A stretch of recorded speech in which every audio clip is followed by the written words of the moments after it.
وَظَلَمُوا أَنفُسَهُمْ، اللہ کہتے ہیں اپنی جان پر انہوں نے ظلم کیا. فَجَعَلْنَاهُمْ أَحَادِيث، ہم نے ان کو قصے کہانیاں بنا دی. ایسے قصے بنے تھے کہ عرب میں یہ مشہور تھا کہ فلاں قوم ایسے بکھر گئی ہے جیسے قوم سبا بکھری تھی.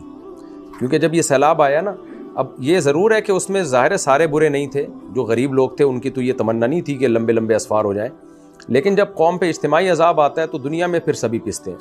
تو بہت سے ہلاک ہو گئے، بہت سے تتر بتر ہو گئے، وہ جگہ رہنے کے قابل نہیں رہی. کچھ مدینہ چلے گئے.